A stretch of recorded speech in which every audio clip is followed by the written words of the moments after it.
And we are live with another episode of the Andor Aftershow Season 2. We are talking about episodes 4 to 6 of Andor, the newest and kind of newest Star Wars Disney Plus show. Basically, it's on right now. It comes on live on Disney Plus on Tuesdays. We're here on a Saturday to talk about the 3 episodes that dropped. Because for those of you who don't know, Andor Season 2 episodes drop 3 episodes at a time.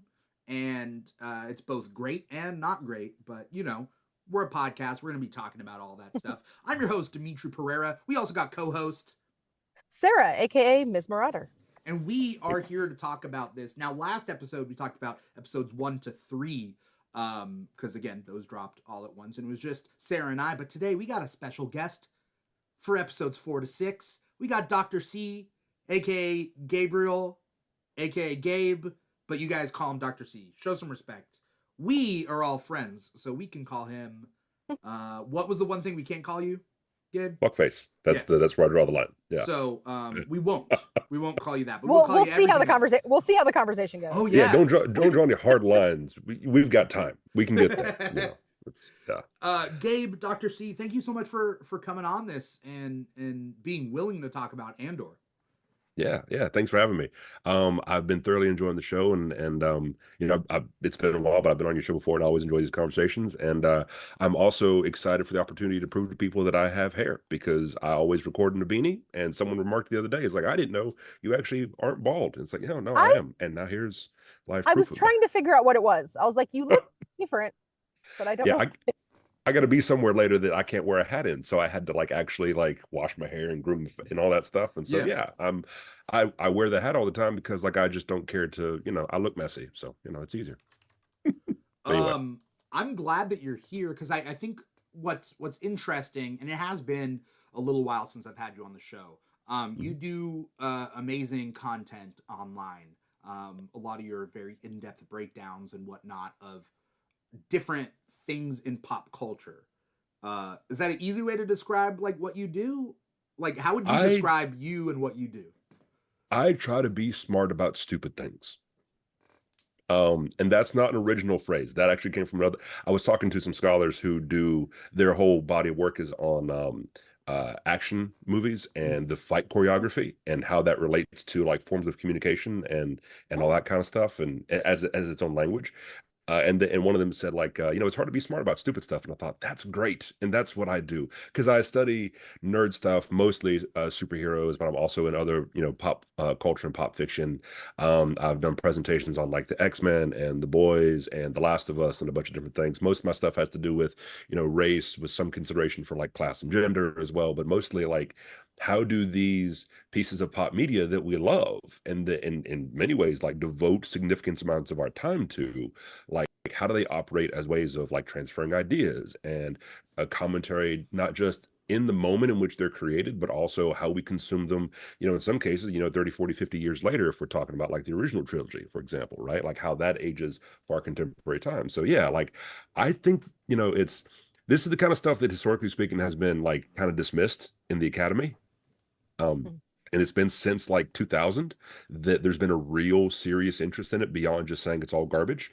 And so, I'm all about it. And so, and also because I know that, people like thinking about this stuff, right? Fan communities are smart and they have a sincere interest in sort of picking this stuff apart.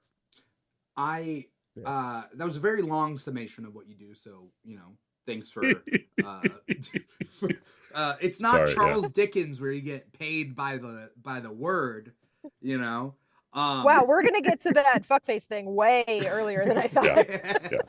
No. I think it's great. I think it's great what you do, and the fact that you have a doctorate and you're going through it from a little bit of a different perspective, dare I say elevated perspective.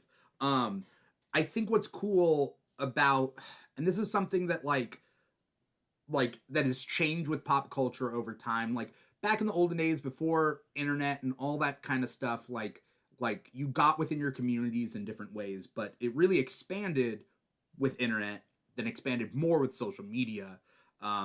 Me personally, I got into fandom through message boards, right? Old school the website had a message board, not like Reddit now. Reddit's almost taken over the idea of message boards, which is like Reddit is the central hub now for message boards. Yeah. And so like being able to like, express yourself and connect through communities online has really like expanded things, which is why I don't like binge watching shows or binge releasing shows. Binge watching is a choice, but like binge release means that you can't have discourse for like Daredevil season 1 on Netflix until the whole season's over. Like you have to watch the whole season, talk about the season as a whole. So I don't know your opinion, Dr. C, about the fact that they're dropping all these episodes like an arc at a time, 3 episode arcs at a time, as opposed to episode by episode. Yeah, I kind of got mixed feelings about it. I like the community aspect of like on TikTok or on Instagram where people, you watch an episode a week, and you can have some opportunity for conversation. Someone like myself who doesn't have the most free time, it means that I have a chance to consume it and then like process it and then talk to other people about it or make videos about on my own. When it's all at once, there's people, and you and I know these folks who like their job is to be on it, right? And so they, because of the sort of the pressures of the digital ecosystem, have to consume it as quickly as they can so they can talk about it. And like that's great, but also like it makes it difficult for everyone else to kind of keep up. And I've been like, it's like Sinners, right? Sinners is out in theaters right now. I have tried 3 times to watch that movie and I haven't made it to the theater each time because something weird happened, right? Two medical emergencies and like 1 scheduling conflict, right? Each time. And so I've just, every time I see someone like who I love to watch their stuff and they want to talk about the movie, all right, I gotta flip through. I can't watch it. I can't. I'm actually furious that you brought up Sinners before I did, because I was gonna I'm like obsessed with it. It's all I could talk about. And I've been noticing there's a very like with the internet and kind of the discourse on the internet, it's like you can like something up into a point. And then once it hits a magical little point, people are like, actually was mid. And that happens so much with Andor, that people like Andor so much and people praise Andor so much that you always have to see a person that's like, it's not actually that good. It's so boring, actually. And I'm like, do you think? And that's the thing with Sinners. People are like, it wasn't actually that good. And I was like, I don't think I think, everyone's entitled to their opinion, but that's wrong. Like that. Like the things that you're saying it's bad for are actually like integral things to the plot. I think something about being a content creator, or at least the type of content creator that I guess we like all 3 of us share the idea of like media comprehension, media literacy, like being able to discuss these things as opposed to like bang bang explosions are cool. Like sure, that's an enjoyment aspect, but being able to take apart things hopefully methodically is kind of something that we do. I feel like in fandom, to watch something is one section of the population, to call yourself a fan is another, to talk about it or to listen to people talk about it is another, and then the highest level I guess is to talk about it yourself on a platform. But it is what it is. What stands out to you, just generally speaking, about Andor versus like, let's just say other things that are out? So for me, I think what stands out about Andor is that it really does get at a thing that like Star Wars, sci-fi in general, has sort of grappled with, and that is that like, and that is kind of the fact that people die. And I know that seems like kind of obvious, but like because the movie, right, Rogue One, right, like the entire spoilers for those who haven't seen it, like everybody dies. And I remember being in the theaters watching that when like K2SO gets hit for the first time, and I thought, oh no, this is not. I didn't buy a ticket to this show, and then it kind of spirals from there. And I like that Andor is like getting into that, because that's usually something that we don't see unless we're talking about like really hard sci-fi, right? Like the stuff that's willing to get into I think of like, I don't know, in Dune, for example, right, where you have some major characters die off or are killed off, but like for the most part, the heroes win, the heroes survive. And what I like about Andor is that it's willing to just kind of like stare unflinchingly at some of the things that are often alluded to in Star Wars. So like Saw Gerrera, for example, right? There's no softening that character at all, right? For this very popular, TV show. There's just like, no, he's a lunatic, he's a psychopath, and he's an honest one. He's an intellectually honest psychopath. And like in episode 5, right, where he and oh geez, the young man that he's with, Willman, Willman, yeah. Willman. When they're like kind of huffing the rido at and Saw's like, it's great, you just gotta ride the high, and Woolman's about to die right there beside him. And that just kind of like, when you stop and you kind of sit with that, like there is something like disturbing, provocative maybe is the better term about it, that I don't think that we often get with like Star Wars or some of our other like pop sci-fi kind of stuff, if that makes sense. Yeah. Well, I mean, I think you bring up a good point. It's like franchises aren't built on dead characters. Like, you can't. And that's why, like, comic books, as much as I love them, they do have to keep characters alive or bring them back from the dead constantly, which I think could have been a wonderful, like, like the fact that the MCU is an adaptation of the comics, but it's not like beat by beat.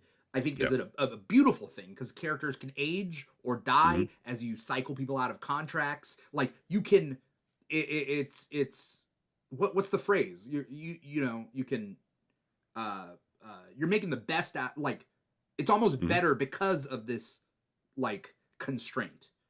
Yeah, there's a conceit that the character is going to come back, unless you're a Latino in a Brian Michael Bendis comic, in which case there's a decent chance you're not. Oh, really? Like, wait. Or like a queer person in anything. Yeah. Which we see a little bit in this. Dr. C, though, who is Michael Hector Ayala? Hector Ayala in the comics, he dies in a Brian Michael Bendis comic the way that he does, very similar to the way that he does in Daredevil Born Again. And Ayala's dead. He don't ever come back. Yeah. And the other one was Rio Morales in his original run of Spider-Man in Ultimate Spider-Man for Miles Morales. Rio gets shot by the cops, kind of the same way that Hector does in the comics. And because they're shooting at the Venom symbiote in the Ultimate Universe, and she gets shot accidentally at the hospital where she works, and she dies. She doesn't come back until they reboot the universe 3 years later. Yeah. So like the plan was pretty clearly like, she ain't coming back. Like, Miles is going to not have a mother anymore. So it's weird that it's happened twice, is what I'm saying, in a world where people keep coming back. I think it brings up something that, like, Sarah and I have discussed about, kind of like, we can't get off track, but like, I was gonna say, you're talking about my personal feud with Brian Michael Bendis. No. I was gonna say Yellow Jackets, but it applies to a lot of shows, which is diverse cast, but who is the lead? Who are the people spotlighting? And the people who are spotlit don't tend to die. And the people who are, let's just say, diverse supporting characters, they could be amazing characters in and of their own right. These are CW shows, HBO shows. It doesn't matter. It's all sorts of media where those are your expendable ones. Because I can argue that Rio Morales is expendable. But that sucks for me to say. But that's also because Rio Morales she's not even the Mary Jane, right? Like, she's not even the love interest that you try to keep alive. She's the mom who family tends to be expendable, and it becomes this whole thing. But we still haven't killed Aunt May properly. So, like, Aunt May is alive. Yeah. But I think it's interesting that a lot of these things we're alluding to also is, like, a lot of this stuff takes place in episodes 4 to 6 of this show. So here's a good way to start this off for everybody here is episodes 4 to 6. What do you think the A plot is? My thought would be, I'm sorry, go ahead, Sarah. I want to say Gorman, but because everyone kind of winds up there. So if you put Gorman, like, everything happening, like the revolution bubbling on Gorman, but that, I don't know. It's like not a character that's the A plot. Yeah, it's not a character. It's the planet and the plot that takes place on the planet. I mean, probably. Yeah. What's the B plot? Or sorry, what were you gonna say? No, I was just gonna say, I think that's hard to answer. I'm finding myself hesitating a little bit, because like, yeah, you would think like Gorman is so the ISB is interested in Gorman, the rebels are interested in Gorman, um, you would even Luthen, right, ends up on Gorman for a hot second, but there's no, but the character leading that for the most part is like Cyril, Yeah. and it's hard to say that Cyril's the A plot. Uh, at least for me. At least Yeah. for me. You know? I feel like it's one of those things where it's like it's not an A plot, B plot, C plot. It's like a one bullet point. Like there's Mhm. like there's no everyone, and I think that is more of a compliment. Like everything kind of it's all there in the stew, right? It's Yeah. not necessarily, this is a bad metaphor, but it's not like one plot is carrots and one plot is celery and one plot is meatballs, right? It's all in there, right? Mhm. It's hard to distinguish one thing from the other, like because it's cooking, right? Yeah. Like it's in there, it's all in there, it's all kind of percolating together. So Mhm. it's hard to distinguish because even within Cassian, right, you've got the Cassian and Bix stuff that's really important. You've got the Cassian and Luthen stuff where they're starting to, kind of Mhm. bicker, and then you have him on Gorman. So there's even within Cassian 3 different plots happening.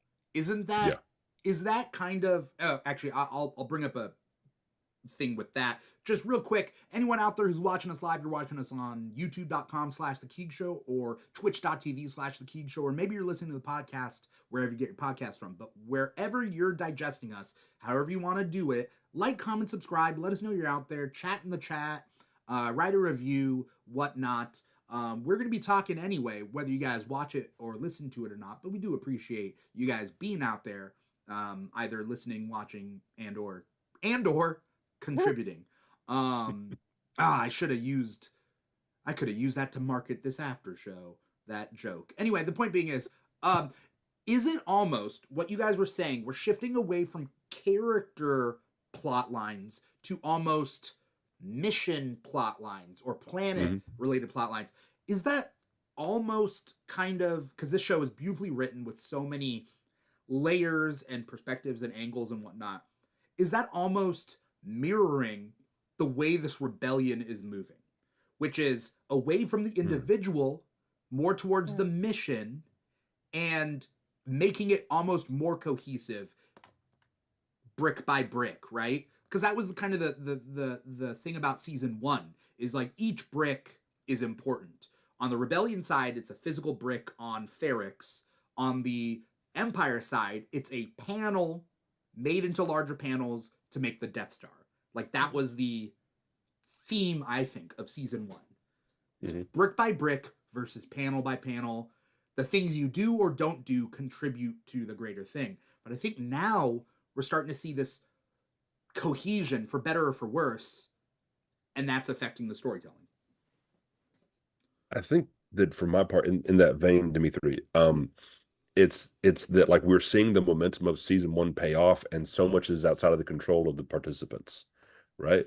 Like the Death Star is being built, they need the material from Gorman, right? Yeah. So whether the members of the ISB have any interest in Gorman personally, it is like you say, it's about the mission, right? And they kind of have to react to that. Same thing with the rebels, right? They are dealing with the fallout of Ferrix, and they know that something big and bad is happening with the Empire, and we even see that with Mon Mothma as well, right? So like she has to, is sell off her child the correct phrase? I don't know for that. Almost manipulate the child, right? So I was talking to someone about this because they were saying, I can't believe Mon Mothma sold off her daughter. And I was like, first things first, she it's kind of this idea, and the line from last week's episode that I love so much with when she was like, I don't understand what you're saying, and then Luthen saying how nice for you, right? Mon Mothma is still in this place where she can tell herself what I'm about to say, which is she did not arrange a marriage for her daughter. She simply introduced her daughter to Scalded Sun. That was all that was asked of her. That's all she did.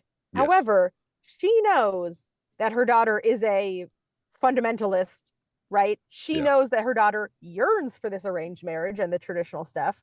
So she had to have known what was going to happen, and she did it anyway. So she can say, technically speaking, she did not sell off her daughter, but she put her daughter in a position She to, she didn't yell out the price, but she did take the kid to the auction.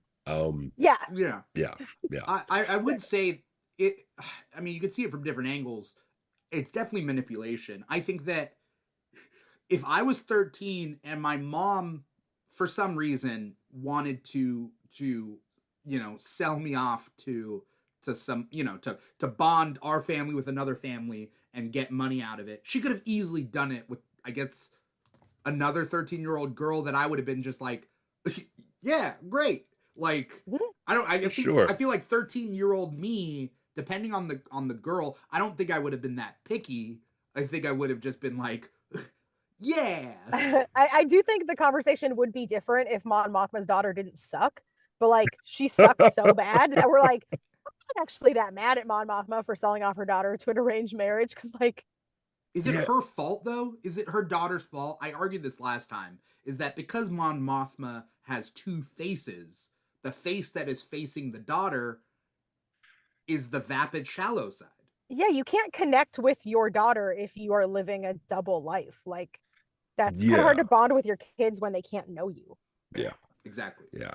It's and yet we see the consequences of that action like play out, right, with the involvement with Skalden and all the stuff, and Luthen bugging Luthen and Clea, right? Yeah. Bugging the exhibit and all that kind of thing. What's interesting to me about that though is like, and this kind of gets into what we saw like the last scene of episode 3, and that was like where Mon is just like dancing on the floor, right? And I remember thinking like, it is wild that this almost all 3 episodes almost entirely have been about it, from her arc has been about this party, has been about this wedding celebration, and there's so much like on its own would be like, oh, it's rich people problems, right? But knowing that it's tied to the lives of people for like entire planets, right? There are lives at risk if they aren't able to navigate this social event appropriately, right? People will die. It's absolutely surreal to me. And so then like adding on to that, like the issue of like with the daughter who, and it's interesting that she's doing that because like this is, put on my academic hat for a hot second, not unusual in the scale of like children who have ethnic identities for not the, so like the example I use is like, so I'm Mexican American, my father's from Mexico, I was born in the United States. I grew up hearing Mexican music all the time. Los Bukis, Los Tigres del Norte, Vicente Fernandez, the like the dad rock stuff, right? That I grew up with. So it's not, I don't have a particular interest in it because it was kind of always in the background of my childhood. But like my daughter, who's 5, really likes learning about her Mexican side of the family because it's different from her, right? It's very not her point of reference. So the idea of like the 3rd generation that is like at that point 2 steps removed from the original cultural background, like that rediscovery is actually pretty it's not unusual phenomenon, especially when you get into things like learning languages and that kind of thing. I was gonna say my daughter is at Japanese school right now. She's 3rd generation and she's learning Japanese. So yeah, absolutely. So yeah, like is Mon Mothma's daughter being a jerk? Yeah, she's being a jerk because she's tangling with forces that she doesn't understand, right? But hey, that's what kids do, right? Yeah. So also, excuses aside, she just naturally comes from a place of privilege that allows her to turn a blind eye on things, right? Like we could talk about generational stuff, and I think that part of the generational stuff has to do with, one is you like, a lot of people like their grandparents better than the parents or whatever, or like vapidly shallow in a shallow way like their grandparents better than the parents, because the grandparents aren't at a place of authority over them, they're just a place of fun. And then also the culture that your parents have versus you are actively shifting away from, but you can kind of like in a fad retro sort of way like have fun with your grandparents' culture in a way. Like, and you can pick and choose pieces of your grandparents' cultures that your parents are forcing on you, their culture, but the grandparents aren't, right? Like this is like a lot of interplay. There is. And honestly, going back to the idea of what you brought up about like the mission versus all that sort of Mm. stuff, and we see the momentum of these things sort of playing out in this second arc. As far as I can tell, the only person who like has the person who has the most agency is Saw. Like, I mean, I know he only shows up for like an episode or 2 episodes, but like, Yeah. and he's got a mission and he's about it, right? Yeah. Like, Luthen is being pulled apart in his scramble to like, manage information, right? He tells Clea like, we have all this stuff and we're drowning in it because we don't know how to make sense of it, right? Yeah. And then all the other politics of like the ISB and Cyril, who is way in over his head, right? And Saul's like, no, man, we're gonna huff poison and blow things up. Like that's. We might blow up trying to get this poison, and We might. It's gonna be great. that's how it goes. Let's. Yeah. And I was gonna say to that, I mean, not to spend too much time on this point, but to the idea that like how the show is set up, like beginning every episode with how close we are to 0 BBY is like a very clear message of like these are snapshots on the way to blowing up the Death Star, right? Like we are on a path to Rogue One, right? So this idea that it's like, yeah, like you're on the train, you can't stop the train, right? That's the plot. The plot is the end of the episodes, we're gonna meet up with Jyn or so, and then we're gonna go get the Death Star plans, right? So we're, we've got to take the Loki thing, right? Like that's our main, that's our sacred timeline, right? And we've got the little branches that are going along it. It was. Oh no, you go. I was just gonna say, like, it was so sad having that ticker at the start of the first episode, right? And then at the end of the third episode, seeing that Brasso had died, and that you have Cassian and Wilman and Bix, and you're like, I know where this road ends, and they're going in that direction, and I'm pretty sure who doesn't walk away from this series. Yeah. Well, I do argue that, and we talked about it last episode with Sarah, like, I do argue that just because we haven't seen a character in any other media after this point in the timeline doesn't mean they're dead. They could just be living a peaceful life somewhere else. That's or a place of resistance somewhere else that's not active, To be fair, that is what I said walking into the theater for Rogue One. That's what yes. Yeah, and then everybody died. Yeah. What was I was going to I had something in my head that I was, I don't know. I was gonna say the thing about Saw as well, like that's the benefit of being a wild card, right? Is you do have the most agency, because what's Saw gonna do? He's gonna do what Saw's gonna do, and what's Saw gonna do? I don't know. Maybe I don't even think Saw knows all the time. Yeah. But like even looking at that speech that he gave to Wilman, that like batshit, like calling his sister the fumes and that is in his own way. That's his version of the Luthen speech, right? Like that's what and that worked. It worked for Wilman. It's not going to work on everybody, but Wilman was like, you know what? Hell yeah. I'm going to start huffing this gas too. And I was like, good for you, Wilman, I think, maybe, I guess. I remember. But then you're also like, Wilman's not in there in Rogue One. He wasn't in that cave in Rogue One. Right. So, well, we didn't see him. There was a lot of people walking around. Yeah. He could be there. What I was going to say, I remember what I was going to say. And this is a hot take. It was not really that hot. I've talked about this. Star Wars at its worst is the fact that we're looking at the time clicker click down to 0 BBY, and we're thinking that this Messiah is going to come and save us.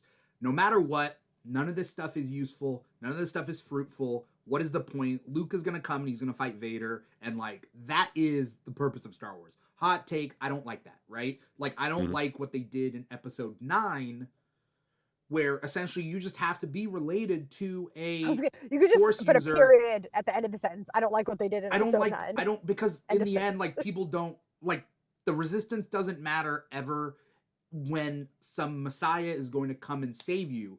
What is the point when, like, the one true person, the Neo, the one, is going to just fight the big bad and win it all? I think that's Star Wars at its worst. I love Star Wars with Andor season 1 where we talk about the bricks, we talk about the panels, we see the symbolism that like Luke's success does not matter if it wasn't for all the people that died along the way. Like, you can't get Luke to that point. Luke is not all powerful, and he could be quote unquote the one, but like, is he? I don't know. You know? Yeah, no, I think you're onto something. And just as an aside, as my hot take, I rank all of the new trilogy movies ahead of the prequels. But that's me. So no, I like the idea, like, to your point, what does it matter? We know that Luke is going to come along, that kind of thing. But we forget that the key needs a lock sometimes, right? Yeah. To open a door, it's not enough to have a key. You got to have a lock that it goes to.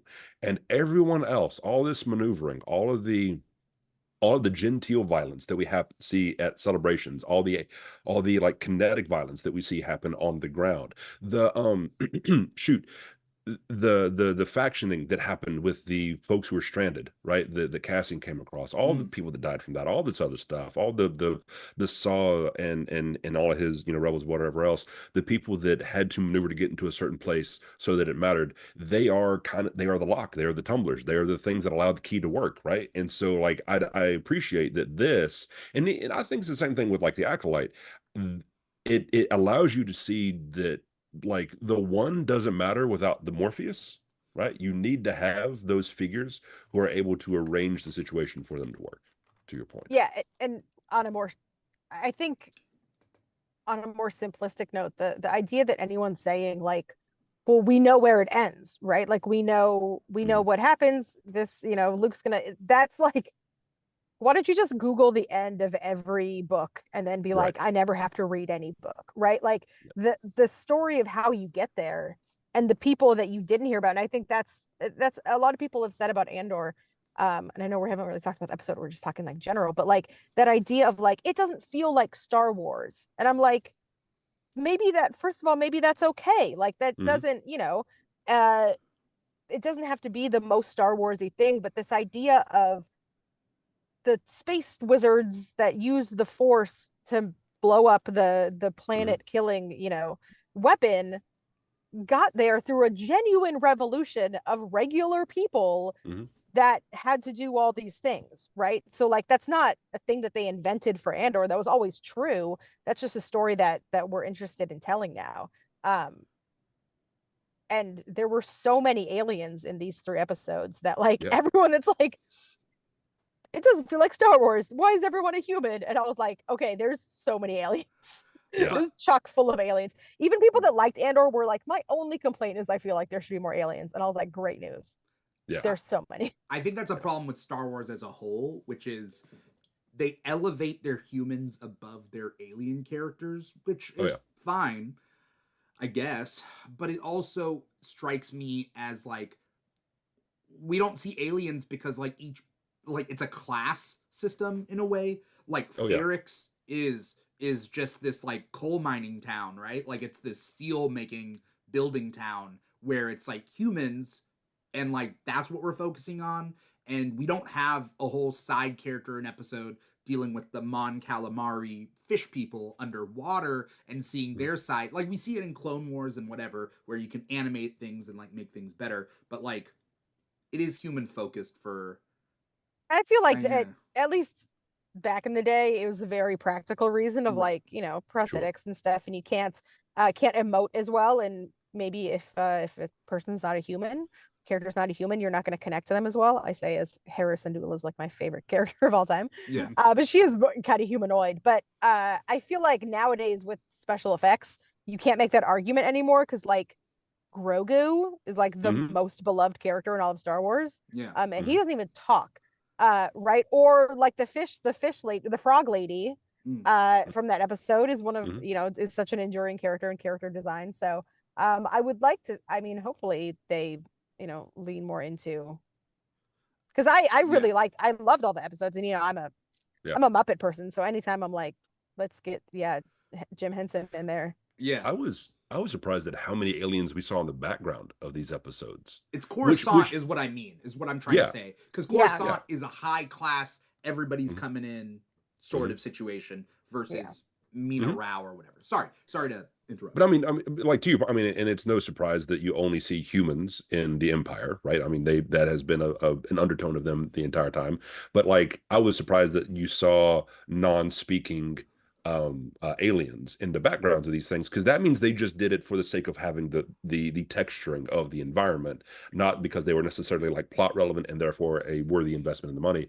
The other thing is too is like, and this fits into a larger pattern of, and this is not the question you asked, but it does fit into a larger pattern of how in fantasy and sci-fi we tend to use humans the same way that we use whiteness in most other forms of media, because it's that standard of normativity against which all others are measured. You think about like thinking of Wookiees, for example, and we know that like when Han Solo says, Wookiees can rip a man's arms off, right? Well, we're using the human body as the metric for strength, right? In that way. So like it's still centering a kind of normativity that we're accustomed to, right? Yeah. In the same way that we're accustomed to seeing like white folks all over the place in most of our media.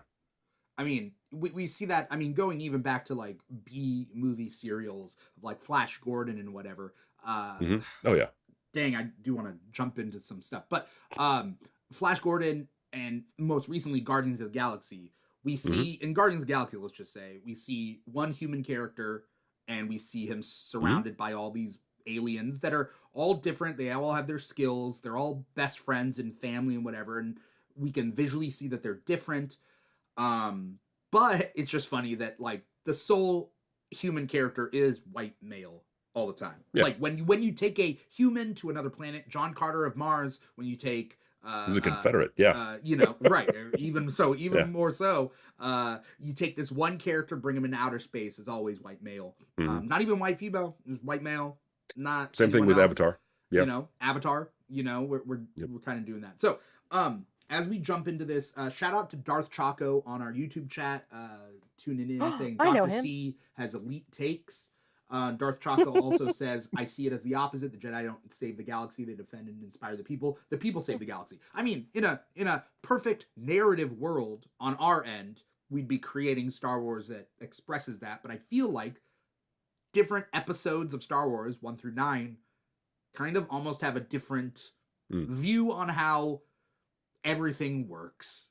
And it's like The Last Jedi saying that you don't have to be a descendant of a Force user to save the galaxy, versus episode 9 being like, oh no, you have to. That's just that's just the way it works.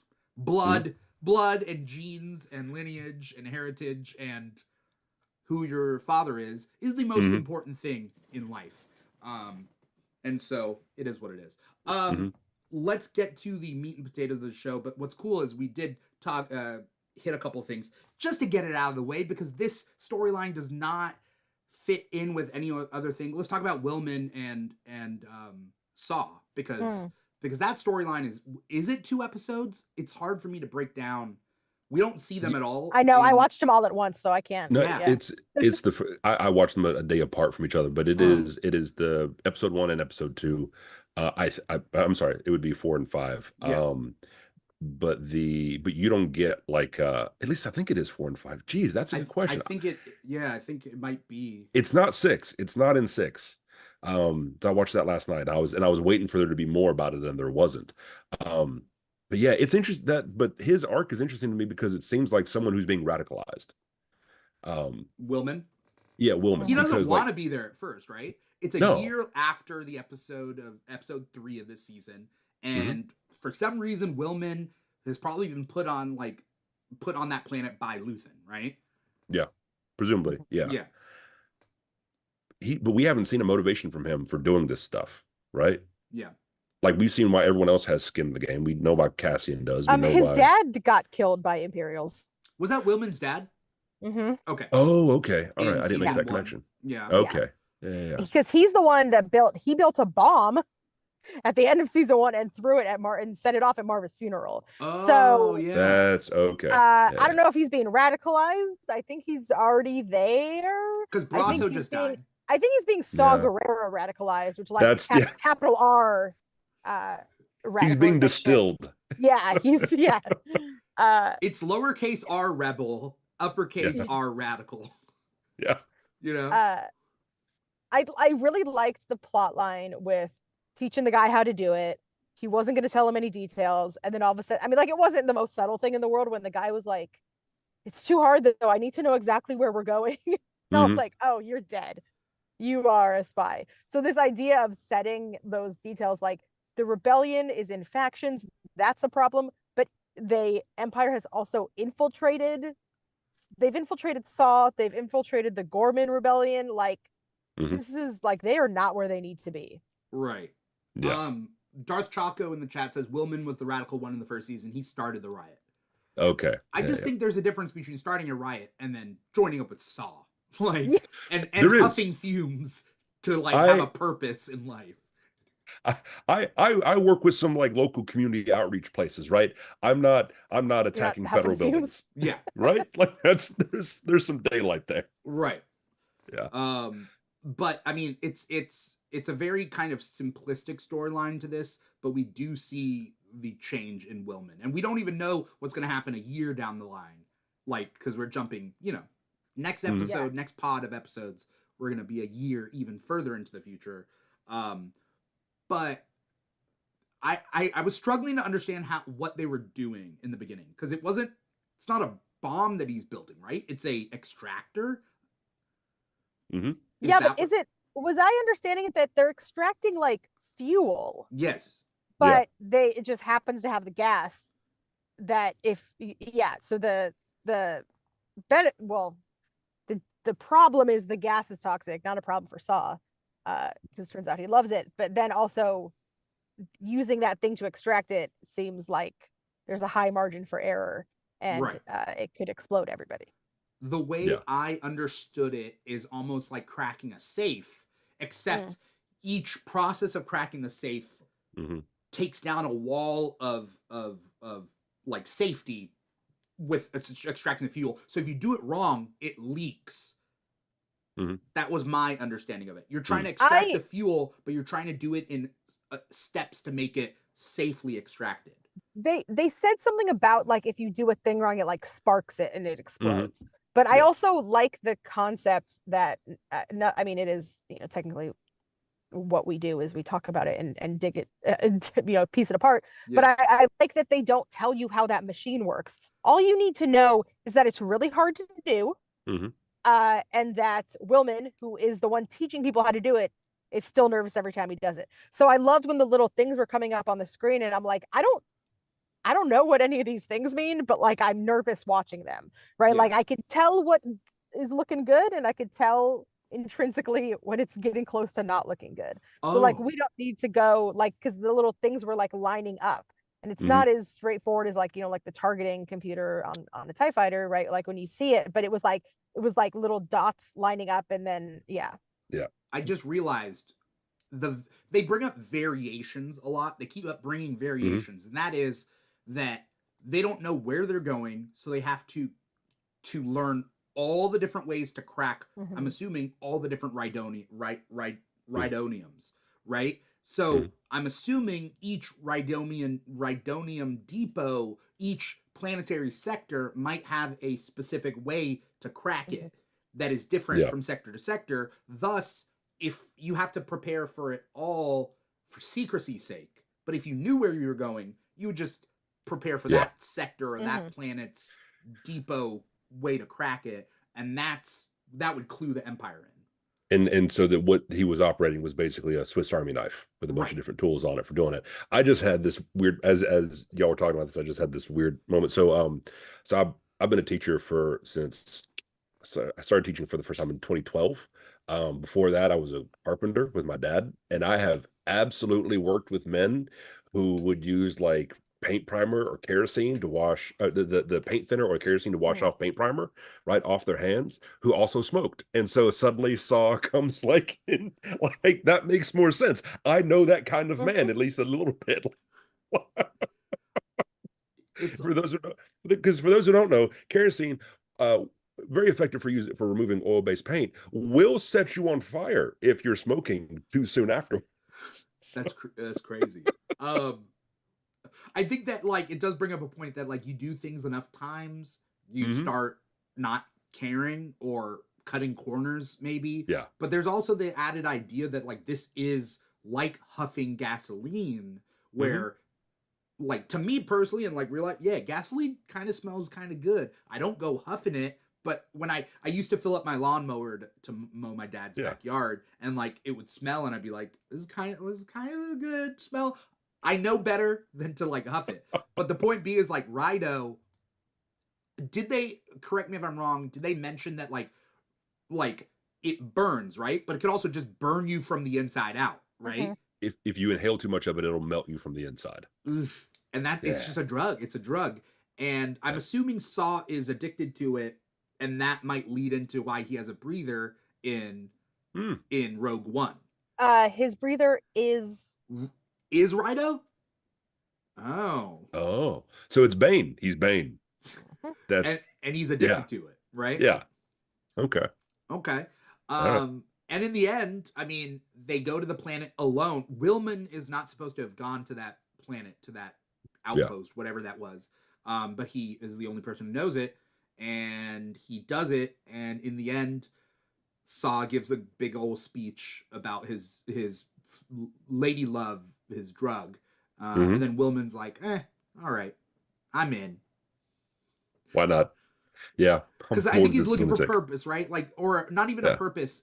You know your purpose, but you're looking for a respite almost, right? Yeah. I think Brasso's death did something to him. You know? Yeah. Like, yeah. Anyway, so you got to run from it.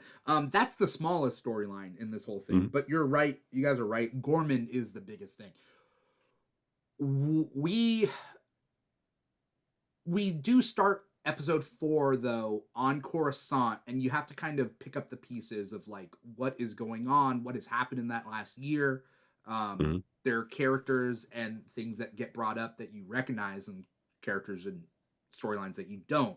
So I'm assuming for the last year, Bix and Cassian have been running ops for Luthen, and this is their safe house, their home away from home as they're in between missions. But Bix still has the same problem with her nightmares. Yeah. New nightmares now. New layers on the nightmares. One thing I was unclear on, and I am sometimes just remarkably good at missing things. Who was the person that she was agonizing over having killed? Was that explained? So that's a soldier, an Imperial soldier that on one of their missions, or the most recent mission, I'm assuming, because they hadn't debriefed it, you know. And she said, what are you going to tell Luthen? That they had to kill, who was maybe helping them or saw their face, and so they had to kill him, and she's still kind of agonizing over that. For some reason in my brain, I went to the guy who tried to attack her, and I thought, why would you feel bad about murdering that man? So all right, that I get it. That was the thing that happened off camera. Yeah. And that's kind of, you know, the good and the bad of this show is like they know that you're going to fill in the pieces, but also you do have to. This is more of a cerebral sort of like they're not going to spoon feed us, which sucks and doesn't suck. Because sometimes I'll look down at my phone and I'll be like, I missed something. Oh, damn it. Rewind 30 seconds. Yeah, you can't do anything else while watching this show. Yeah. It's so hard. And now it's 3 episodes at once. Yeah. So I got a chance to see an early screening of Thunderbolts on that Tuesday. So I went to Thunderbolts and I came back and I was like, could I watch all 3 Andor episodes now that it's like 11 o'clock at night? And I got through like an episode and a half and I fell asleep and I was like, oh no. Okay, I'll watch it tomorrow. It's a big thing. So we're left to fill in the pieces, which is kind of what we do with Cyril, because now we're at Gorman and we try to figure out like, what is Cyril doing? He's on Gorman. He runs an office. He is on the phone. He's Skyping with, or Zooming or whatever with his mom, who I absolutely hate. I hate her so much. She's so good, but I hate her so much. I don't want anything bad to happen to her, but also at the same time, like, I hate that I'm saying this, but like I loved the Cyril plotline. I loved it so much. And then also it made me feel like an idiot, because at one point I was like, oh, what? Like I don't know. No, I don't know how they made me believe that Cyril really thought that the stuff was propaganda. Like, he's such a company man that I don't know why I thought that something could have happened to make him change his mind. But he was also like, the way he was like immediately more sympathetic and like attractive when he was like, Mom, you have to understand that's propaganda. The Gormans are not a threat to the Empire. Oh, And it's I was because like, oh, I'm like, oh, is Cyril hot now? And then I was like, oh no, he's not.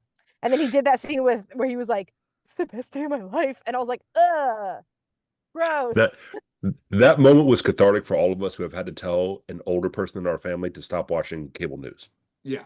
That's what that was. There's a guy who's actually weirdly my best friend's ex-boyfriend who comes up on my TikTok FYP a lot, and he does a podcast where he interviews his MAGA parents. Oh, Him it's and that his guy? sister. Yeah, interview his MAGA parents. And he does a podcast every week, and it was like almost exactly like that. Like the way that guy talks to his parents. But extra And it's weird. It's weird for me because it's my best friend's ex-boyfriend. So every time he pops up, I'm like, Chad, what are you doing here? And I didn't like him when they dated, but I like him when he's doing the podcast. So I'm like, all right. Okay. We all contain multitudes. Yeah. This is that extra layer, though, that Cyril is pretending. And that he has a mission on Gorman. They mentioned that him and Deidre have broken up. But, like, that's all part of the ruse. And Cyril's living his best life, being a double agent on Gorman, being both an Imperial guy and... Is he working for an Imperial office? You say double agent. I say theater kid. Ooh, yeah. Like, yeah. He's loving it. He's eating it up. Oh, yeah. Like, when they come in to check his place for like the bugs, and he's like, oh, because we're bugging our own offices now, and then he like kicks something. I'm like, okay, Cyril, we're buying it. You can calm down. I did like it. I like that, like, wrinkle and everything. Yeah, but no, I think that it's Imperial based, but it's not like, he says it's like the standards office, because someone, like, they say something about like, oh, are you an Imperial, spy or whatever, and he's like, I work at standards. Like, so it's like Imperial, not an Imperial, I feel. Right. But then he is secretly working with Dedra for the ISB. Yeah. So it's like in layers of Imperial. Is it the difference between the CIA and the post office? Both are federal, right? I guess so. I think, actually, I was just thinking about the CIA when you mentioned that, Dimithri, and that is that, like, I was listening to a podcast and they were talking about, like, basically, it was a history podcast, and they said, you can basically, turn the CIA, you can categorize the CIA in two groups. You have the cowboys and the desk jockeys, right? And so you have all the people who are doing all the mundane, boring Excel spreadsheets, and then the guys who do the wild stuff, like the Iran-Contra scandal, right? Those guys. And I feel like Cyril has seen the cowboys, and now it's his chance to put on the boots. Like, this is performing a kind of masculinity that he has probably, like, fetishized to some extent as being irreconcilable with who he is. Now he gets to be the big man. Yeah. But he's the guy that shows up with like the super shiny cowboy boots, and everyone knows your cowboy boots should be like broken in. He is a rhinestone cowboy, 100%. The Gorman front, though, the is that what they're called? They're kind of like French resistance fighters, but they also aren't capital R radical, right? Like they're not. They're just like, they're still kind of babies in a way, because they come from a place of privilege, right? Not to say that they haven't had tragedy. Grand Moff Tarkin has landed his ship on 500. They unretconned the retcon. Which is, what was the retcon? In Legends, the Gorman, I think, yell at me if this is wrong. Oh, Chaco, if you're still in the chat, let me know. You'll tell us. I think that there was a Gorman massacre in Legends, which was Grand Moff Tarkin essentially parking his car over a bunch of people. And then they changed it for Rebels. They retconned it when Legends was decanonized. And then they did a Gorman massacre in Rebels that was different. It was more like firing on peaceful protesters type thing. It wasn't landed my, chip on people. And now there is the Tarkin massacre, and now there's also going to be the Gorman massacre. So they put the Tarkin massacre back in addition, so now both events are essentially canon. It's like World War I and World War II. We didn't know World War One was going to be World War One. You're right, like, right. Yeah. Yeah. You know, until the second one came out. Yeah, like, we didn't call it World War One. But so I was watching the episodes when they're on Gorman, and I was thinking like, why does that sound like French? And I looked it up, and so the Gore language is based on French phonetics. And I thought that's interesting because first of all, the choice of using a human language as the basis for it is kind of curious, but that it's French in particular, and we're talking about a revolutionary thing, right? And so like you have famous moments like the French Revolution, obviously, and also like the resistance, the partisan resistance during World War II, and all this sort of history of French insurgency. And I thought that was an interesting choice, especially because by the end of it, like they come across as not entirely unsympathetic, but at least in my mind, kind of close, right? Like they know that resistance happens, and they have some ideas about what that might mean, but in the process of sort of getting in over their heads, they are they cost a valuable, not just, I mean, it's terrible that Senta died, but they also you can't have queer folk happy even in space, it seems. And so like, but they killed off someone who was a valuable asset to the greater resistance. And so yeah, it was just kind of like, to me, the theme of this set of episodes was the trouble with enthusiastic inexperience, if that makes any sense. Calibrate your enthusiasm. Yeah, I love that. I'm going to use that at every like teacher PD when they're like really trying to rah stuff. I'll be like, calibrate your enthusiasm. It's it's a PD. But also specifically they do that by directly disobeying the orders of the people that were brought in to help you. They told you no blasters. Because this is what happens. I also though didn't quite understand, because from what I was understanding, that guy that they were like getting into the tussle with, where he accidentally, that guy seemed more revolutionary than they did. Wasn't he the one that was the most like, they're building something, you guys can't pretend to not know? Like, why in the meeting? It seems like he would help you. Like that guy. Is it just? But they also, was it like, we need to be, or then it's kind of hypocritical of being like, he's too brash, we need to be more organized than that, and then you. To me, because he did seem like someone who would be sympathetic, to what they're doing. But like, to me, that was kind of an illustration of that one kid who was carrying a blaster, like you say, who should not have been, but also did not have the wherewithal to say, hey, like you were right, and we're in the process of proving it. Let us work, right? Yeah. That kid didn't know how to think on his feet. And as a result, he accidentally shot. So he also should not have drawn down on him anyway, even if he was going to, screw up the social interaction. Pulling your weapon is a weird move, except for someone who I guess who's just jittery out of their boots already. But yeah, he was too pretty to be smart. There are a couple of couples in this pod of episodes, right? We have Cinta and Vel, we have Cyril and Deidre, we have Luthen and Clea, we have Cassian and Bix. Everybody Saw and Wilman. Everybody seems to be coupled up in this art. Yeah, and somehow Saw and Wilman are the least toxic. They're the most harmonious of everybody. I liked the way Cassian and Bix ended. I liked it, and I would like to talk about that. But yes, it's weird that given what we've talked about, Saw is not the least sober, right? In all this. Too, you're talking about toxic. I mean, like Bix is really struggling with something until we get to the end, and it turns out that torture is a solution to repressed trauma. Yeah. How did you feel about that? Because I found myself, and I was like, I don't know if this is the sober in me, but I was like, I don't know. I'm like, I was like trying not to be like a prude, but I was like, do I like the fact that they have her doing drugs? Like, I don't know why I thought that was kind of like. But then I was like second guessing myself as I was thinking it, because my gut reaction, or my knee-jerk reaction, was to be like, oh, that's kind of like, oh, you turned her into a drug addict. But then I was like, she has been up nights for 2 years reliving an unthinkable torture that happened to her. So like, I don't blame her. But also I don't know if I like.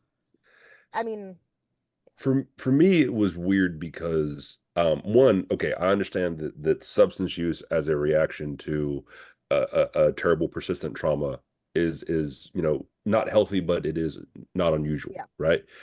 So I get that. What kind of got it for me a little bit though was that like that actress is Latina.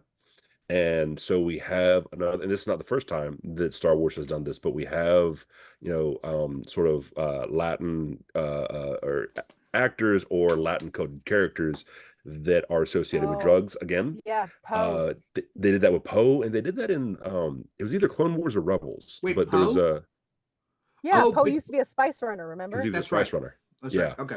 Um, Episode 9. could have made him a poet, turned him into a drug runner. Yeah, he posed a cartelle. And so, but also in one of the animated series they had that as well. There's two characters who are sort of Latino coded that are associated with I think spice or some sort of other The drug ones use. who live in the lower level of Yeah, Coruscant in yeah. Clone Wars. I think think. so. Yeah, the I Clone think Wars final so. season. Yeah. So yeah, so that was a bit of a thing for me. I'm glad to see that she got better, but it is also kind of it was very, for lack of a better term, very Carrie Underwood solution, I suppose, right? To do an act of violence as a way of recovering from the trauma, which Wait, in that Carrie moment was good. Underwood? I think I like was she keyed an ex-boyfriend's car or king of the something. car, I was like, smashing what the am I thing. missing here about Listen, country singer Carrie Underwood? my brain operates in a nonlinear manner. All right, And then I was like, is this Carrie Bradshaw from Sex and the City? What are we mixing up last names? Is it just Carrie Fisher from Star Wars? Okay, but my continue. mama says I have ADHD, but I refuse to take the examination. So I get, who knows? I mean, funny story. I have ADHD, and when I was younger, they gave me multiple steps to the examination process, and they were like, "Here's a paper, take it to your parents," and I didn't. And Why like, would you do that? I'm a kid with ADHD. What? I have an email to take the screener that's been on my computer for like 3 months now. And I feel like that might be a part of the exam. But they don't. Anyway. No, it's just an excuse to not follow back up with you. So right. Okay.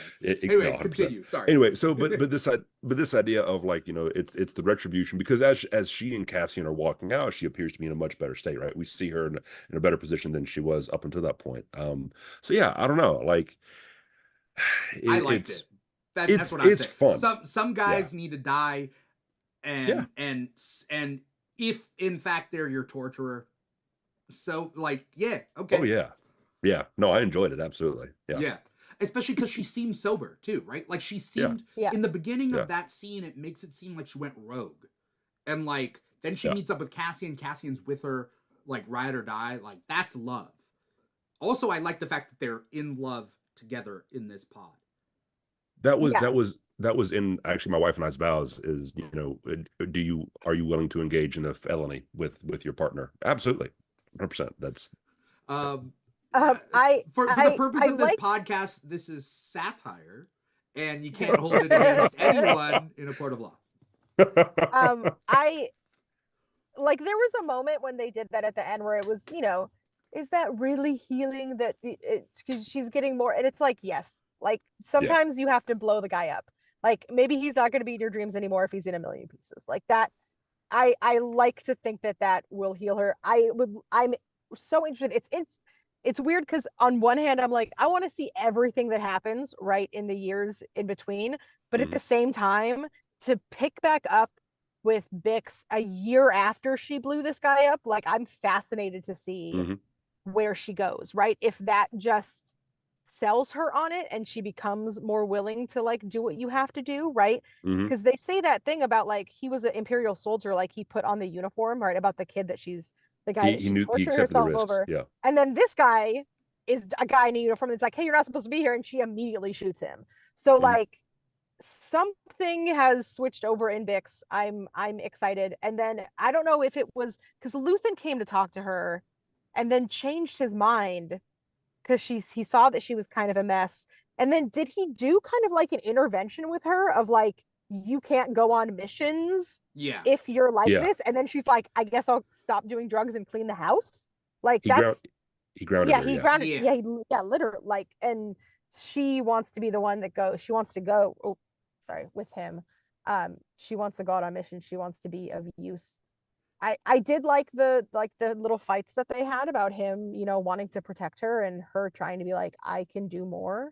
Mhm. There's been a lot of people kind of speculating about how it changes the Jin Cassian relationship, knowing that he has this incredibly meaningful relationship.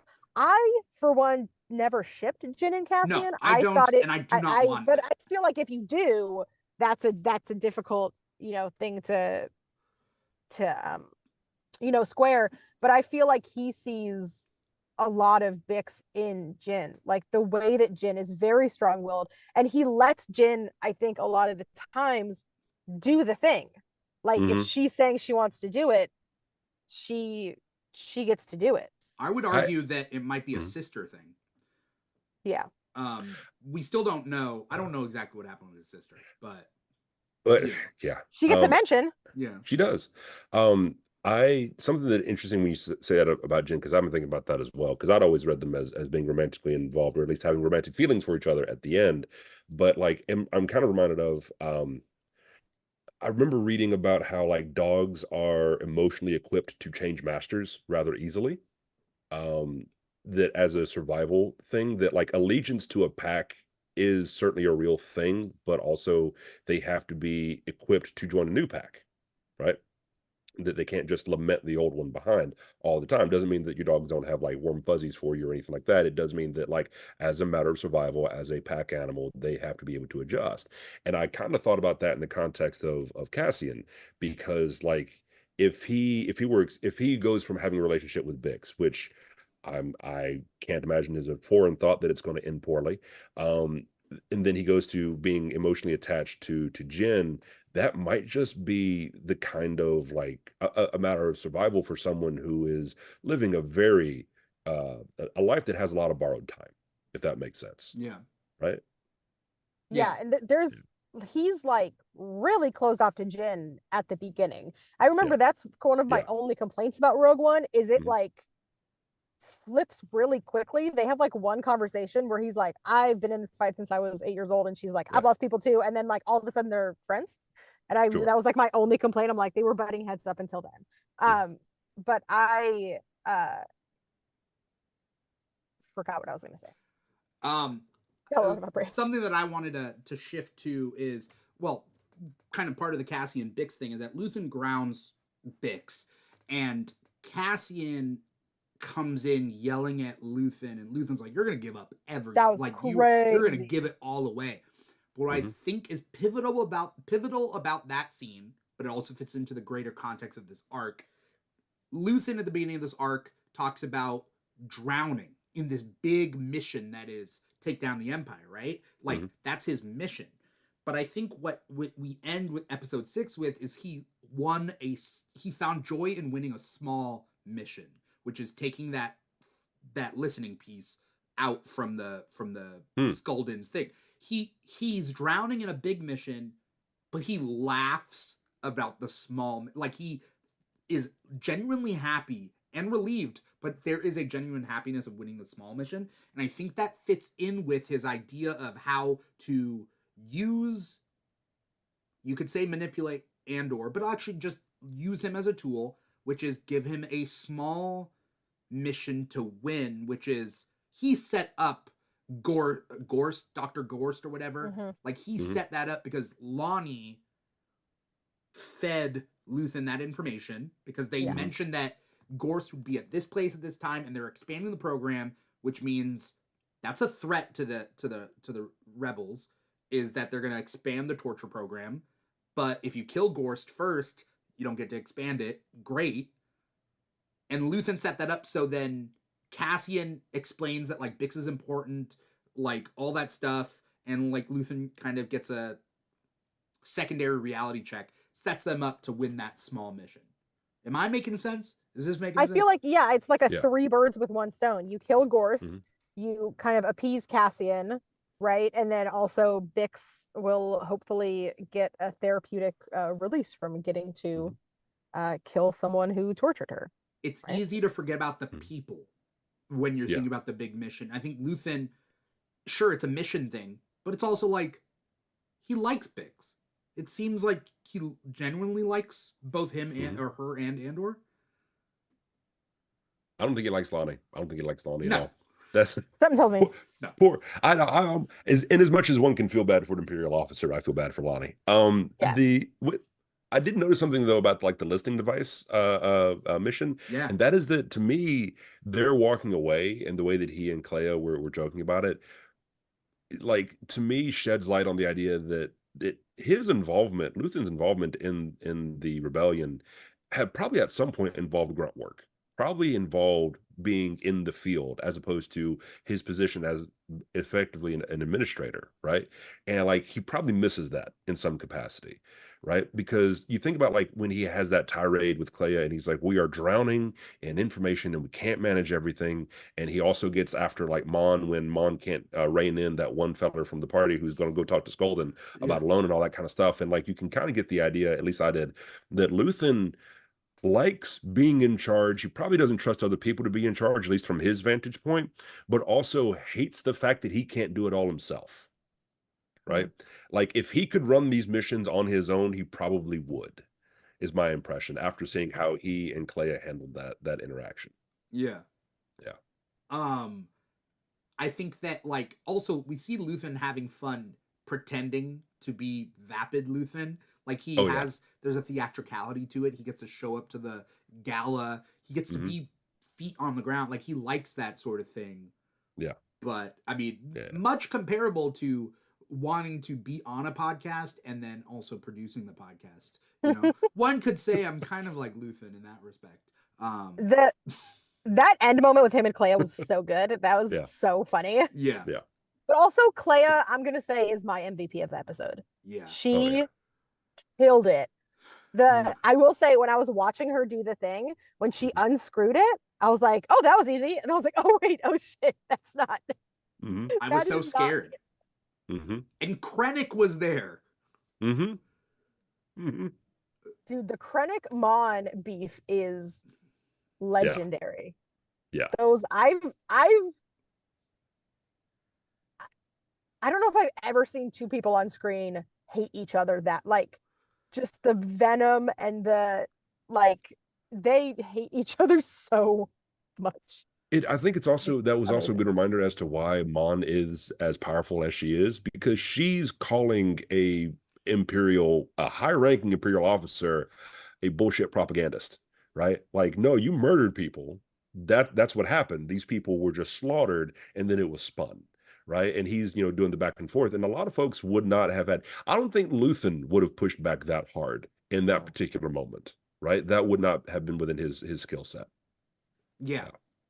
I think, though, Mon is outspoken against the Empire stuff, but she has power. So maybe Mon doesn't have to pretend to be vapid and shallow, but she has to essentially be all talk, right? Like she has to portray the idea that she's inept in that respect, that she's all talk, posting protest on Facebook, but not like showing up to anything. Because that would give her away. Luthen, on the other hand, has to pretend he's vapid and shallow. Right. Like there's a clear difference there. If Luthen pretends to be smart or outside his area of expertise, which is antiques, if Luthen has to be politically savvy or show that he's politically savvy, people are going to be like, now you have intent and perspective that we don't want to do business with you because you can't. And the ISB would clock them as being somehow threats, right, in some capacity, if they were to show just how like robustly capable they are in a variety of situations. Yeah. Which I think is interesting. Chaco says Krennic is such a sassy bitch. I love it. He really is. Chaco says the Imperials are also doing the same exact thing. They need Gorman as a front. So both sides are okay with Gorman lighting up. And for either side's case. And we also see Cyril during that final scene with Vel and Cinta and the escape. Cyril is also boots on the ground. Cyril loves to be boots on the ground. We see it in that from the first episode or first arc of Andor season 1. Like he likes being there, right? Cyril is a man out of Sigmund Freud's imagination in the worst possible way. Like, as far as like someone who's like emasculated and needs to like feel like a real man and has mother issues and this, that, and the other. And also the spiders, the collection of spiders was a nice touch. Like, Cyril strikes me as a spiders guy. Yeah, but he has the spiders because the first 5 times that guy was like, would you like to buy a spider? He just said yes. Like, he can't say no to the guy that's selling him the spiders. He had to find, like, you know that I live here. Please, yes. I'm not going to buy another spider. And it's like, you bought the other 5 that are in your house. And he kept them. Do you see that, though?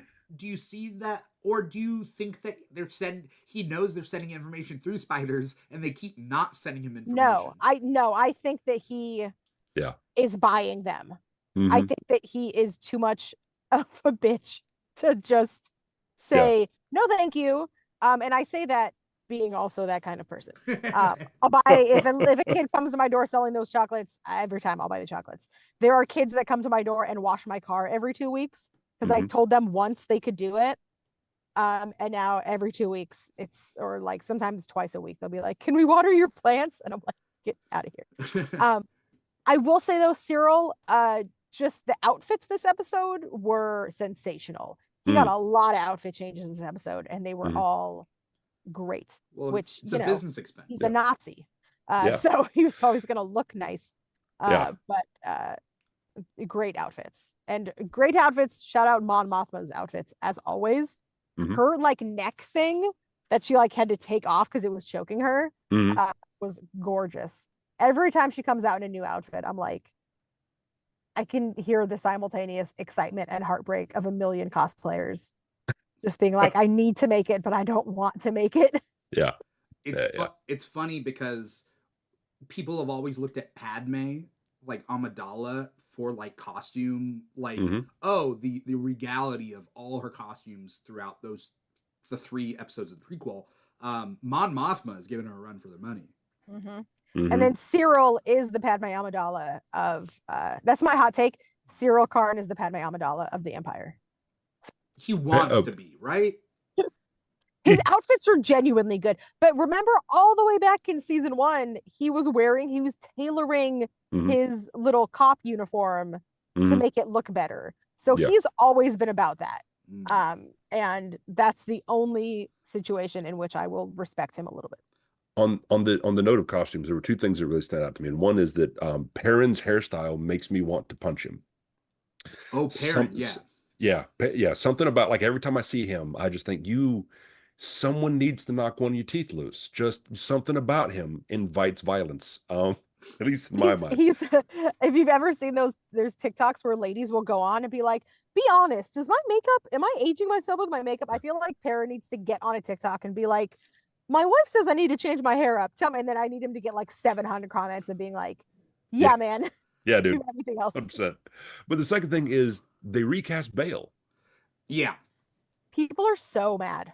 It's because it's Jimmy. Listen, it was Jimmy Smits. Come on, you even had him in wasn't he in the he was in Kenobi. Yeah. Like, so I watched an interview with Tony Gilroy where he was like, we tried really hard. We kept trying to make it work. The schedules didn't line up. We tried as hard as we could. We couldn't make it happen. Sure. And I'm like, okay. And there's a lot of like, Disney's so disrespectful. And I was like, well, it's not Disney because they had him in Kenobi. It's not like they don't want him back. Right, if it's like, if Jimmy Smits doesn't want to do, I would like to hear from Jimmy Smits. I think if Jimmy Smits says, I couldn't make it work in my schedule, then we should forgive them. Yeah. But I believe them when they say they tried really hard and it just didn't work out. I'm assuming he's going to have a bigger part to play in the rest of the series because to recast him for that scene is crazy. Like you can, in modern technology, certainly you could have like green screened him in. Seems like that would have taken 7 minutes. Right. For a scene that takes 30 seconds, I can't imagine that it would have been too difficult to line up schedules. And you're probably right. And honestly, like Benjamin Bratt's a good actor, so I don't want to, not knocking him or anything. But it is one of those things that like again, going back to the idea of like Latinos in space and whatever, and like when Jimmy Smits was Bail Organa for the first time, that was a big friggin' deal. I mean, it'd be almost like recasting Lando at the age that he is in the sequel trilogy, right? Like, no, it could only ever be, but Right. it is what it is, I guess. I mean, that just shows we're never gonna. I mean, there's been talk of like, there's people that look, you could just recast. It's like, no, you're never gonna recast Luke Skywalker. Like, you're gonna get a CGI deepfake, AI deepfake every time. Yeah. Which I'm glad they didn't do that with Jimmy Smits. Just like an AI Jimmy Smits guy. Yeah. I don't think Tony Gilroy would do that. It seems like, I mean, Yeah. a lot of this stuff he seems did with practical. Grand Moff Tarkin. Did he? Yeah, but Peter Cushing's dead. Yeah. Yeah. But Peter Cushing is dead. Yeah. When did Tony Gilroy do Grand Moff Tarkin? Oh, in Rogue One. Yeah. Tarkin is in That's Rogue right. One That's right. kind of a Yeah. lot. Yeah. Yeah. You're right. But he is, there's And a lot Leia of at shots the of end. him looking out. Yeah, and Leia at the end. Yeah. That was weird, but yeah. Yeah, the Leia one was jarring. Tarkin, I didn't mind as much because Tarkin already kind of looks like a Pixar character, so Yeah, I didn't like mind it. He's Peter Cushing- cartoonishly evil looking. Yeah. Peter Cushing at that point in his life looked a bit like a gently used corpse. Yeah, that's. Did he die shortly after? He probably. When? I don't know. I'll look it up. Anyway, the point. Uh-huh. I was gonna ask you guys, we get 2 more time jumps, right? We get 1 year later for the next 3, and then another year later for the next 3, and then He died in 1994. Oh, okay. Mhm. Rogue One hits, and it's like, I'm pretty sure Bail Organa does more going forward. Also, here's a question: if with a recast in a franchise, do you bring back Jimmy Smits? You know what I mean? Like ever again? Kenobi season 2, yeah. Can you, with such a big monumental recast, if you bring back Jimmy Smits, that's like saying that Benjamin Bratt is not good enough to continue.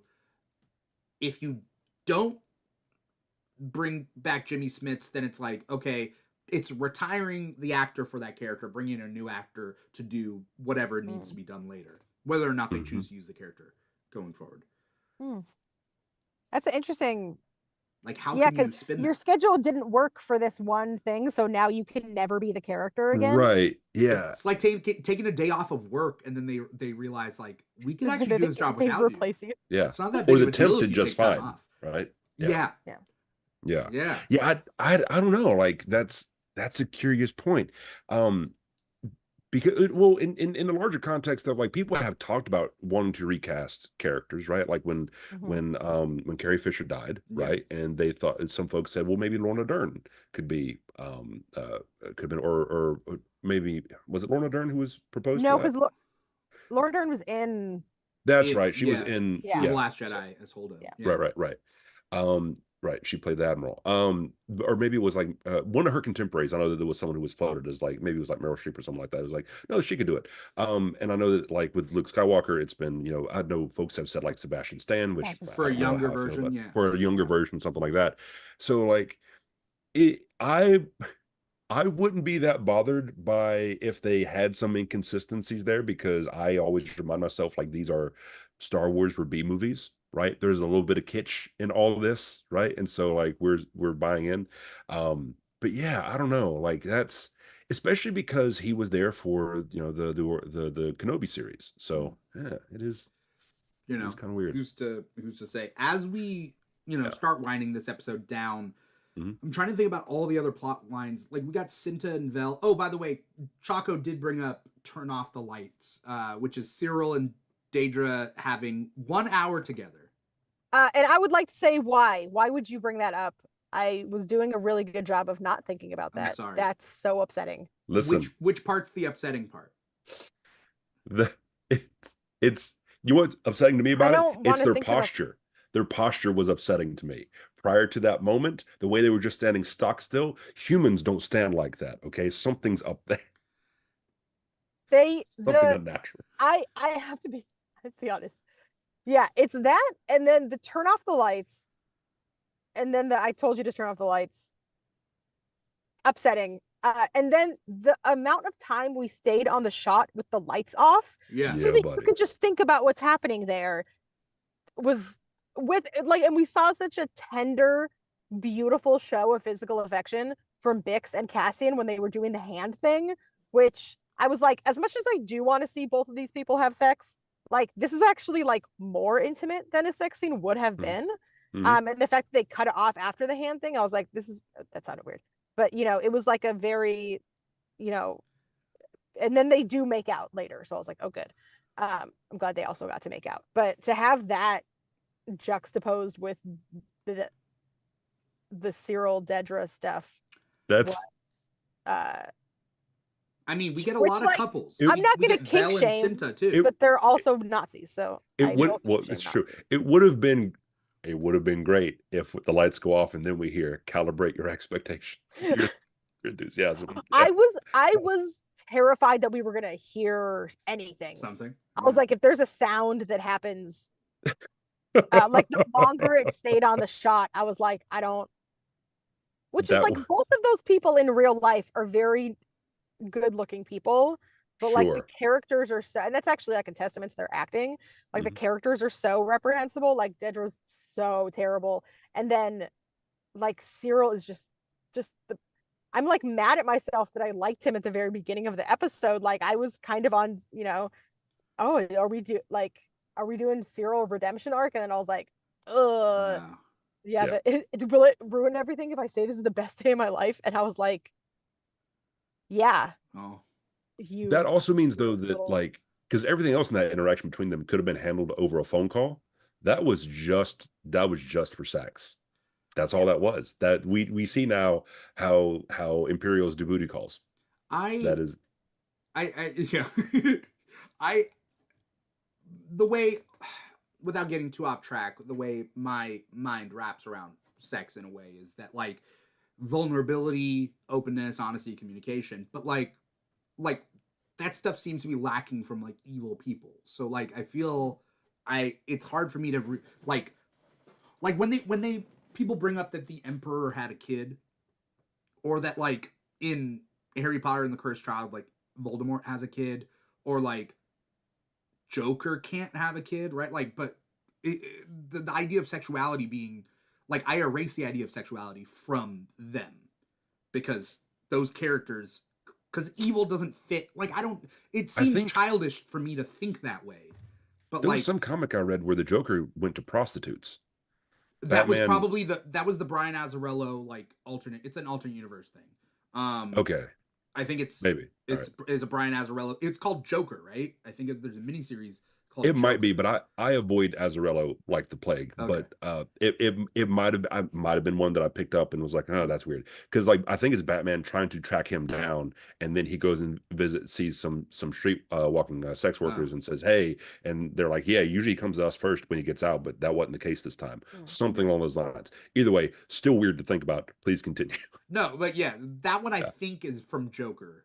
Which is a separate like miniseries that gave Joker an earring and it made him weird. Anyway, the point being is, so Dedra and Cyril, I guess at the very least, you can be evil but then also vulnerable, or evil and honest, I guess. But I don't know how it works with these two. So, and I think both of them might have the capacity to do that, but like not with each other. I think it kind of depends on how you read that interaction between Dedra and the mother at the dinner, because when she says, look, this is how it's going to be, was that a moment of her establishing claim to Cyril and territory, or was that protection for someone she cares about? Right, like, was this like, I got a thing going and this works for me and I don't need you to mess that up, or was that you're bad for him and I need you to not, like the amount of anxiety or whatever that you bring to our lives, not like his life, not it was very much, if you're doing this is going to be a problem for me because you're being annoying, type of thing.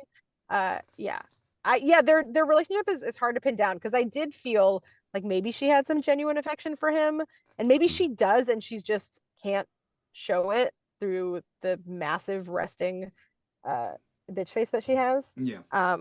Which I saw the actress in do an interview where she was like, yeah, my mom used to tell me like I had to smile more because like, especially getting into acting, like no one, with the sour face, and she's like, "Take that, mom." It's like, yeah, you made a iconic role out of like the unnatural frown you can do. I wondered if maybe this was the plan the whole time, was to have someone that she could manipulate for such an instance like this, right? But I don't know, that I might be reading too much into it. I mean, I could argue that like she could easily find someone to manipulate. I do think that there might be a genuine connection there, and it just so happens to fit with what they view as affection and like how they operate. Like they signed a contract before, and this is the rules of their relationship. I don't know. Prenup for dating, right? Right. Yeah. I wouldn't put it past either of them. Yeah. To do that, I would also wouldn't put it past.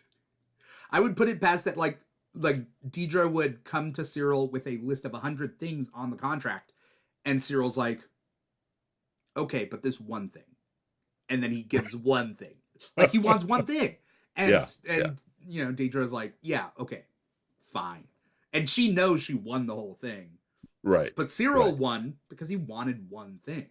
That's right, and he got that one thing, so he's 100% success rate in that regard. Yeah, and she's the one who has to compromise. Technically, because she got one out of the 101 that she doesn't like. Yeah, it's interesting. What a weird couple. Yes. Anyway, the couple that I'm not surprised that they didn't stand the test of time, but the couple that I do like is Cinta and Vel, and they have a good old honest moment, and we can talk about that being reflective of like queer characters in media. That like people are just the countdown clock of like when's one gonna die or when's not, but I also see it as a supporting character sort of situation where like you finally get back together, declare your love, you're gonna die. Like,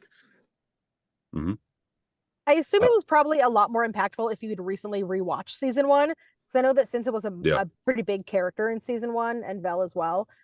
Whereas the kind of yada-yadaing of like, well, here's what I did in the past year. I got into an accident and I had to rethink my life, but now I love you. I'm ready to say that I love you, right? But also it's the comparison between, or the connection between what, or did she say that? Someone said, sorry, I watched these late. Someone said something about like, I regret every moment I didn't spend with you. Cinta, I think Cinta says that. Oh, okay. Yeah. I feel like there's a feeling of that between Bix and Cassian too. Like they were apart for a while, and like, and Bix doesn't want to be apart anymore, right? Yeah. This idea of him leaving and going on missions, and her leaving and going on solo missions, like this idea of like, you have to cling to every moment you have, because any of you can die at any moment, right? You're in a war. So that idea, I mean, it makes sense, and that idea that, you're finally realizing that you want to make every, I could die at any moment, so I want to spend every moment with you. And then, of course, she immediately dies is a very kind of textbook thing. It's just the whole bury your gaze trope of like, the minute you fully express that, you have to die. Like that's... And I'm doing something... That's a little disappointing, but... Yeah. No, 100%, yeah. I'm doing a sort of mental gymnastics like the opposite side would do with Yellow Jackets, which I'm saying maybe it's not a queer thing, maybe it's a supporting character thing, but the idea in media is that not queer, you know what I'm saying? People who are queer. I don't mean that in a bad way, but are relegated to supporting characters. Like, it's not this or that, it's the fact that it's both all the time. Yeah, and that Cinta was brought back just for this to happen. Because I feel like you could have killed Vel in this situation and not brought Cinta in at all, and it still would have had the same impact of, look at these idiots that got someone killed that you care about, but it was kind of all worth it to get Vel telling that guy to go fuck himself. Yeah. When she's like, are you crying? You're crying. Like, you're going to think about this every day. Like, that was the audacity to do that to him and then tell him not to cry. I was like, I would have, if I wasn't crying already, I would definitely be crying. Like, I would not be able to show my face in society. Right. This season, this series has had a really good, has really flexed what the kind of dialogue you can do with these movies, right? Which has been really refreshing. And I would put that in the same category as like what Saw said, as well as what Luthen like just really good, because it really does like anchor what just happened in the moment in a way that you're not going to just like mosey past this point, right? Like there's no like somber reflection where everyone's just kind of like, oh, it's it's tragic, and then we move on, right? No, that was really driving it home. I am sorry to say I got a hard out. I Yeah. do got to go. Yeah. But yeah. Tell us real quick. Are you able to just tell us where can we find you? What do you got coming up? Anything you want to plug before you get going? Yeah. I'm on TikTok and Instagram at GACruz_PhD. I have a podcast called Office Hours with Dr. C, where we do pop culture, scholarship, and that kind of thing. I just had a book come out in December called Latinidad, Identity Formation and Mass Media Landscape, Constructing Portugal Via, which is basically a crash course in understanding how Latinos and Latinas are represented in mass media from the perspective of video games, news, film, and superheroes. That's on liveplacespublishing.com. And yeah, I am all the time hollering into the void on the internet. So you do too much, yeah. but you do it all great. So thank you so and much. none of it's paid. Come back and talk to me after you see Sinners, so that I can have another person to talk to Sinners about. I absolutely will. All right, folks. All right. Good Thanks, talking Dr. to you. C. Go. Take care. See ya. Bye. Bye. So that was Dr. Gabriel A. Cruz. Definitely follow him at GACruz_PhD on TikTok and Instagram. I think those are his two biggest ones. And look into the rest of the stuff that he does. Sarah, it's still us though as we close up this episode. Do you have any final thoughts about this whole I was thinking that my final thought on the Cinta of it all was, I was listening to, I think it was I think it's House of R that I love listening to, their deep dives, that they were talking about Tony Gilroy in an interview said something like that speeches are easy and he could write speeches all the time. He has trouble figuring out how he's going to get everyone into the room. Like that is his hardest thing. And I really felt like that with the Cinta thing. Like the monologue from Vel was so good. The way we got to it was a little bit clumsy, right? We had to bring Cinta back just to kill her, but then we got the end, which is this thing happening with Vel. So, I can forgive it. I really liked these 3 episodes. I thought they were there was a lot going on for sure. It was interconnected in a way that I really liked. And I'm like sold on the 1-year time jumps now. Because seeing the kind of fallout from everything and knowing you don't need the immediate fallout. We don't need to see someone go, oh, where's Tacoma? I don't know. I haven't seen him in a while. Right? We don't need to see Bix. We need to see Bix grappling with the whole of the stuff that's happened to her. We don't need to see the exact fallout of, you can see the way that Brasso's death affected them without needing to see them the day after. So I'm excited and interested in where everyone is going to be in a year, right? They've all kind of, there's things that have happened right in this episode that make me go like, I can't wait to see where they're going to be in a year. Yeah. And next year is Gorman Massacre because it happens in 2 BBY. It's 2 BBY, yeah. Yeah. And I guess BBY 2. I have always said it the other way, but when they do the title cards, it says BBY 3, not 3 BBY. So I guess. Oh, really? Mm-hmm. They say BBY 2? Yeah, they said, it was BBY 3. And they had the Ferric song at the beginning, which I love. I love reminding us of Ferrix and Marva. But yeah, they said BBY 3, and I was like, that's a weird way to say it. But yeah, okay. I'm the Gorman stuff was so good. The serial stuff was so good. I'm definitely interested to see. And the Clea stuff, there's not a lot to analyze or say. It's just every time Clea was on screen, I was having the best time. The stuff with her and Lonnie was the stuff with her and Lonnie where she's like, you need to listen because you might get quizzed on it. And then immediately he's like, tell us about this thing. And she just looks over at Lonnie and he's like, yeah, it was, and he knows right away. And I was like, she's so good. And Lonnie's doing his job, right? He didn't pretend to listen. He was listening, right? Mm-hmm. Which is also why he's a good informant. Yeah. So there you go. I love the fact that we can see growth from these characters, and they didn't bring up that Tay Colma had died. Like, why would you be talking about Tay Colma a year after his death, right? Yeah.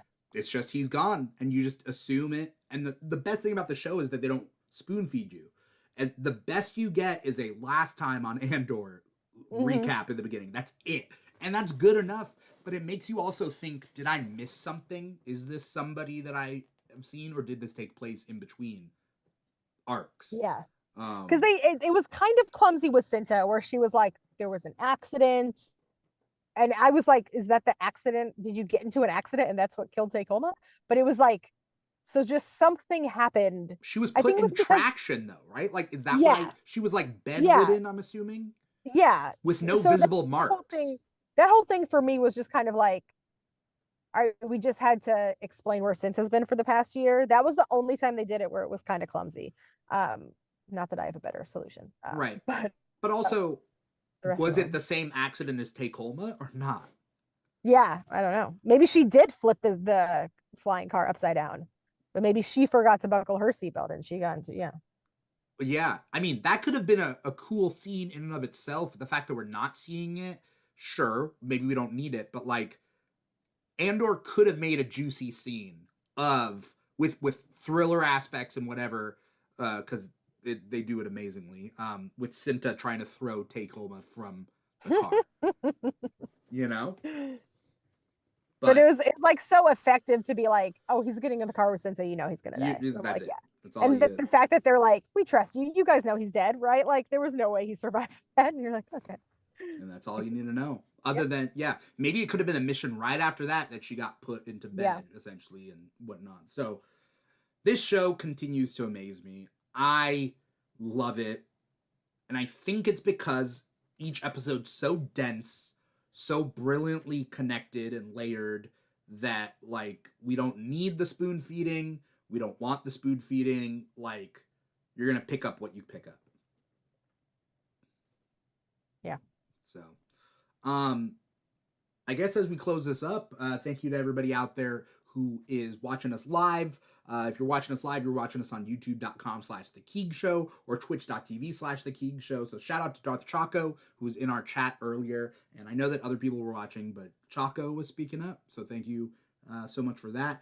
Maybe you were watching us live, or maybe you're listening to the podcast wherever you get your podcasts from. We have our podcast on Apple Podcasts, Spotify, iHeartRadio, Audible, Amazon Music, and SoundCloud. So wherever you guys listen to podcasts, hopefully we're on it, because we're on all the major ones. So thank you guys so much for watching and or listening. We are also on social media at The Keeg Show on TikTok and Instagram. Those are our two biggest ones. We're also on Blue Sky and Threads and whatever. At The Keeg Show /The Keeg Show, wherever you can find The Keeg. Before we get going, Sarah, where can we find you? What do you got coming up? Anything you want to plug?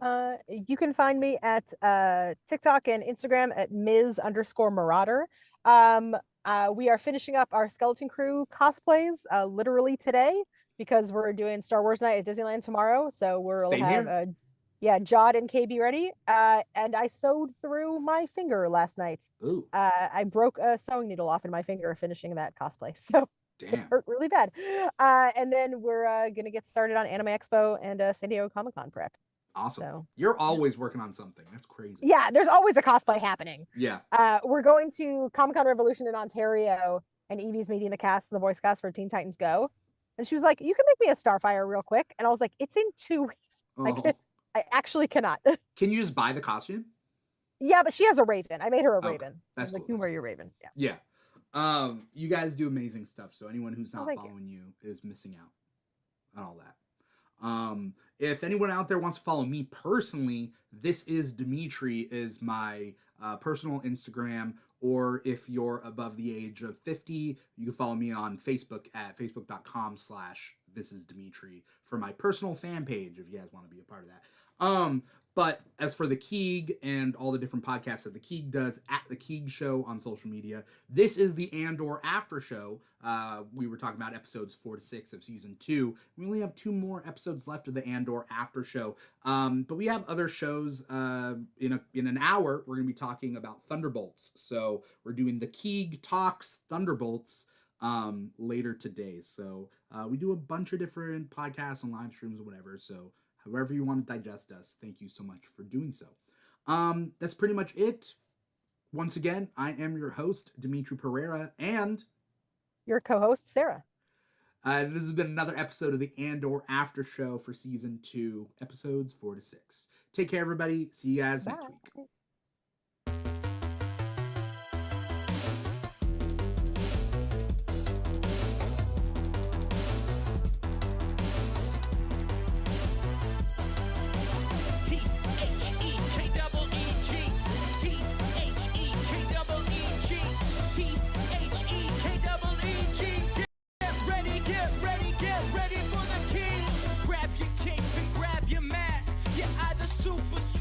super